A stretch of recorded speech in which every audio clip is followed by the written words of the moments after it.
administrare. De data aceasta vom trece în revistă secțiunea marketing, o secțiune foarte bine prezentată, foarte bine dezvoltată în platforma Copernicus. Nu vom intra foarte mult în detaliu, dar este bine să cunoașteți această zonă, pentru că această zonă poate să aducă foarte multe beneficii magazinului dumneavoastră. Modulele de marketing pot crește foarte mult vânzările unui magazin online. În secțiunea marketing puteți regăsi promoțiile, ceea ce am numit noi promoții. Se referă de fapt la bannerele animate pe care le regăsiți în intermediul site-ului. De exemplu, acest banner, da? Care momentan nu este animat pentru că există o singură imagine adăugată, se află pe poziția Home în index. Îl luăm în editare. Vedem promoțiile și luăm promoțiile în editare. Avem o singură promoție aici. Adăugăm promoție nouă. Alegem acest banner. Îi spunem poza roșie. Acest identificator de promoție are rolul de a identifica noi ușor bannerul. Putem pune pagina promoției. Dacă nu punem care pagina promoției, este adresa unei pagini care se va transforma în link pe site. Dacă nu punem nimic, site-ul rămâne, în momentul în care dați click pe poză, rămâneți în aceeași pagină. Să presupunem, în schimb, că doriți să promovați un produs, acest produs, da? Luăm de aici adresa și în pagina promoției inserăm adresa tot cu HTTP, exact așa cum ați luat-o cu copy-paste din browser. Și salvăm. Atât. În momentul în care mergem în prima pagină a site-ului, observăm faptul că cele două poze vor începe să se schimbe între ele. În momentul în care dăm click aici, dați că am dat click pe cea verde. În momentul în care dăm click pe poza roșie, vom merge la pagina pe care am setat aceasta ca fiind linkul promoției. Linkul poate fi pus atât către un produs, către o pagină în care descriem o promoție sau, de ce nu, către un site extern. Singura constrângere aici este ca adresa să fie corect formatată cu URL-ul corect. În rest, nu contează. Pentru cele mai multe bannere, tot ce aveți nevoie este să adăugați imaginea și un link. De asemenea, identificatorul ca să știți despre ce poză vorbiți. Vizibil în site? Da, nu. Ok, nu vizibil în site, atunci poza nu va mai apărea aici în slide. În cazul în care doriți să dezactivați momentan bannerul respectiv fără a-l șterge. De asemenea, există mai multe astfel de bannere. Există banner pe centru, există banner pe dreapta, cum este această poză. Există bannere care sunt trecute în partea stângă, în partea de sus, în partea de jos a site-ului. În acest moment, în magazin, sunt setate numai un banner în prima pagină și un banner în partea dreaptă. Bun. Uitați bannerul din partea dreaptă. Da? Bun. Să spunem că dorim un banner în partea stângă. Zicem stânga.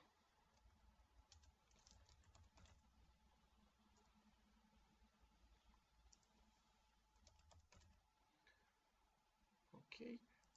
Autoslide. Există 3 modalități de afișare a bannerelor. Random, la fiecare refresh se afișează o altă poză și rămâne așa. Autoslide, cum ați văzut anterior, și manual cu next, next, next. Autoslide. Sunt vizibil în site? Da. Bun. Vezi promoții și adăugăm o promoție nouă.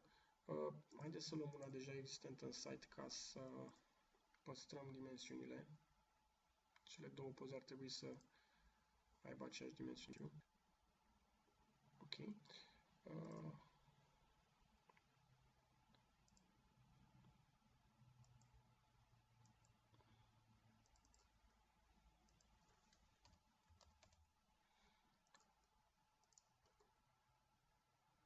Bun. Apare? Nu apare. De ce nu apare? Bun, există o secțiune asociată bannerurilor, anume zonele. Bun. Noi mergem pe left, adăugăm componente noi și vedem că avem bannerul pe care tocmai l-am creat cu stânga. Salvăm. În momentul acesta a apărut. În partea stângă setele au fost făcute pentru alte dimensiuni la bannere. Ok. Trebuie modificate setările. Ca să nu arate urât, am să-l dezactivez momentan. Așa. Cum dezactivez? La promoții, stânga.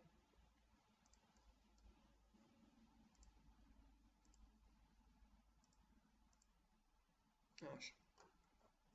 De asemenea, tot în secțiunea marketing, un alt sistem despre care am vorbit deja este sistemul de credite care permite clienților plătitori, celor care au comandat din magazinul noastră, să primească pentru fiecare leu cheltuit în magazin un număr de puncte cadou pe care le vor putea folosi ulterior pentru achitarea unei alte comenzi. Dacă nu ați urmărit prezentarea legată de sistemul de credite, vă rog să căutați în filmele asociate acestui film pe care îl urmăriți deja, pe cel despre comenzi, sistem de credite și reduceri aplicate comenzii. Mai există un sistem de reduceri aplicate comenzilor, un sistem de reduceri globale. A pornit de la ideea unei reduceri surpriză, da?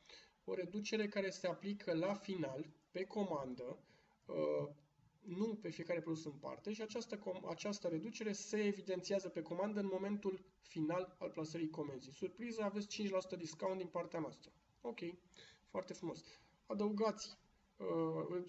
Reducerile acestea se pot aplica sau unitar sau în praguri. Unitar înseamnă că toate comenzile din magazin, indiferent de valoarea lor, primesc același discount, 2%, să spun. Sau se poate seta sistemul în praguri, la fel ca și sistemul de credite, în praguri însemnând că toate comenzile, să spunem, până într-o 100 de lei primesc 2% discount, toate comenzile până în 500 de lei primesc 3% discount și tot așa. Ei bine, acesta este locul unde se adaugă astfel de praguri. Un alt sistem de interes, o altă zonă de interes aici este cea dedicată voucherelor. Cu toții cunoaștem voucherele, să spun. Din mediul offline, din mediul online, voucherele sunt acele credite, acele coduri pe care le puteți introduce în mediul online în momentul plasării unei comenzi pentru a scădea valoarea acesteia. În cazul nostru, aici, avem un voucher creat, AAA001, un singur voucher disponibil, atenție, expiră la o anumită dată, da? Și pentru comandă îi aplică comenzii o reducere de 20%. Bun. Este un voucher, fiind cu o singură bucată, un singur voucher, este un voucher pe care puteți să-l aplicați, să-l alocați punctual unui client. Doriți să îi oferiți un voucher pentru a plasa o comandă pe site. Bun. În cazul acesta, creați un astfel de voucher, îi spuneți aici, puteți să ziceți a Maria Popescu, da? Îi dați procentul pe care doriți să îl acordați. Poate fi aplicat pentru orice comandă sau pentru o comandă peste o anumită valoare. Da? Puteți să puneți aici peste 100 de lei, se poate aplica voucherul, dacă nu, nu. Așa. Moneda în care este alocat. Okay. Data expirării, numărul de vouchere, cum am spus. În felul acesta puteți aloca punctual unui client un voucher, dar puteți în același timp să puneți aici 100 de vouchere și să dați un voucher de genul Crăciun, să spunem. Și atunci puteți trimite prin intermediul newsletterului către baza dumneavoastră de clienți sau puteți afișa direct pe site un banner frumos pe care scrieți codul, seria voucherului Crăciun, voucher pe care tocmai l-ați creat, și spuneți primele 100 de comenzi vor beneficia de un discount de 20% sau 10%. Păi de ce 100? Că tocmai am zis că am setat aici.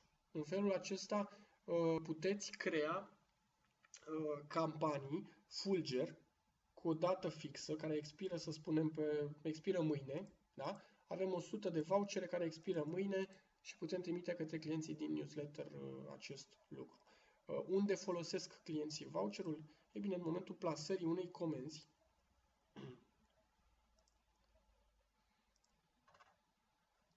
avem aici, verificăm voucherul.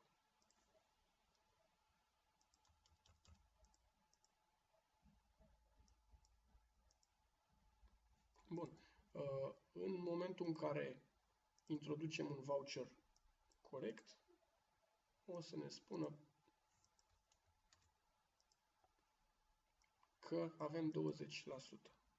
Ok. Așa.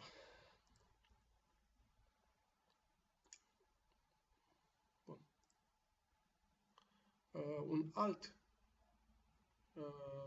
Alte elemente interesante pentru dumneavoastră ca administrator pot să mai fie newsletterul, unde puteți aduna abonați la newsletter și puteți trimite newslettere, wishlist-urile, să spunem. Wishlist-urile sunt liste pe care le creează clienții cu produsele pe care și le doresc, dar încă nu le comandă. Sunt utile pentru dumneavoastră pentru că vedeți ce produse au adăugat în wishlist. În cazul nostru am dat pe un wishlist care nu conține niciun produs. Cam atâta cu sistemele de marketing.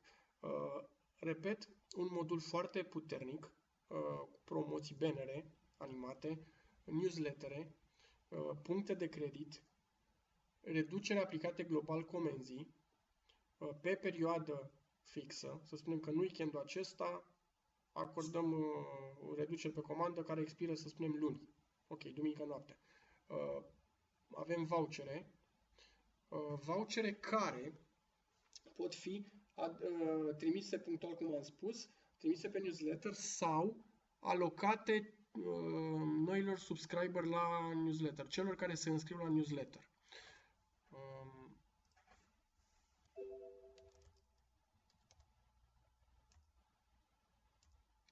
Voucherul, aici este interesant de văzut aceste vouchere din setări. Ca de obicei, la secțiunea diverse setări regăsiți setările legate de aproape orice în Shopernicus. Bun. Azi că tot încerc să iau de la început. Utilizez vouchere? Da, utilizez sistemul de vouchere. Aici sunt câteva setări de interes. Se poate utiliza același voucher de mai multe ori pe aceeași adresă. În funcție de dorința dumneavoastră, puteți permite sau nu utilizarea voucherului pe aceeași adresă. Care este situația? Să zicem, păi trimiteți acele 100 de vouchere către baza dumneavoastră de clienți de 10.000 de subscriberi la newsletter.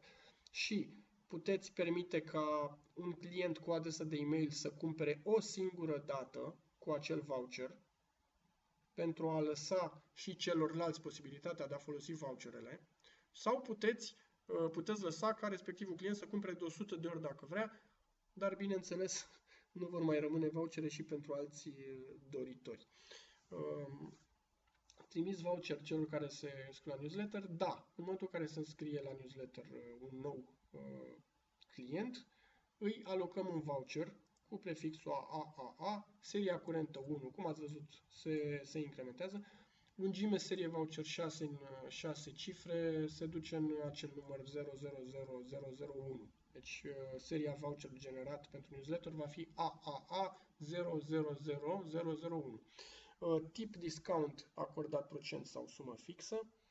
Cât anume? 20% sau 20 de lei. Să zicem 20%. Valoare comandă minimă, valoare TVA aplicată voucherului și tot așa. În RON, în euro, data expirării, toate setările acestea se vor aplica voucherului de la alocat prin e-mail. Cam acesta este modulul de marketing. Vă mulțumim frumos!